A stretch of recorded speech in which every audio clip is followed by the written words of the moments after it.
take a moment to think of something you love about coastal Alaska. And that something is likely to be impacted by their arrival and establishment. Whether it is you love the seabird, whether you love the diversity in our tide zones, if you love our salmon, they have the potential to impact all those things. So my name is Jasmine Maurer, and I work at 𝗘𝗨𝗥𝗢𝗘𝗔𝗡 National Estuary and Research Reserve. I am the harmful species coordinator, so I monitor for marine invasive species and harmful algal blooms. Setting these traps out is early detection for marine invasive species called the European green crab.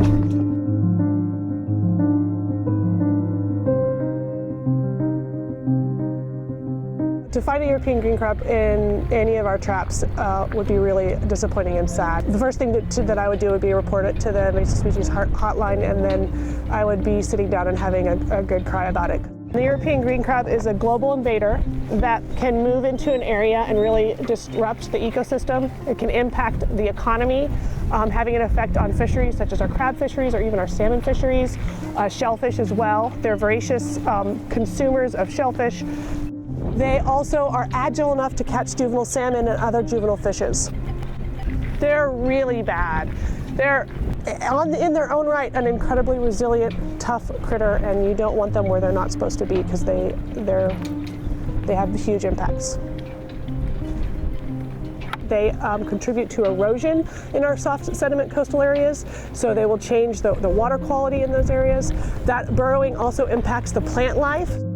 They reproduce quickly. So a female green crab can produce 2 broods of about 200,000 eggs within a 12-month period. So it's a lot of eggs that can be released into the ecosystem. And they're also incredibly resilient. So they can survive the climate, the environmental conditions from southeast Alaska, where they were detected in July of 2022, all the way up through the southern Bering Sea. European green crab have not been detected in 𝗘𝗨𝗥𝗢𝗘𝗔𝗡 Bay. They were detected in 2022 on Annette Island.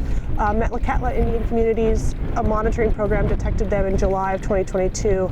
To date, they've caught over 700 green crab there. They've been continuing to trap throughout the winter to do as much removal as they can. Because green crab larvae are released into the currents, and they hang out in the currents for up to 90 days. They could travel long distances. So the source population, keeping those numbers low, will impact everywhere down current of them.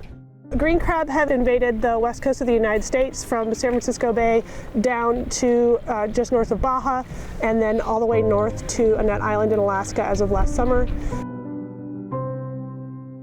We can look to models in other areas where green crab have invaded and see that when the action is taken and significant action is taken, you can prevent those really bad long-term impacts. And in some cases, they've actually been able to reverse the impacts, but you have to be active.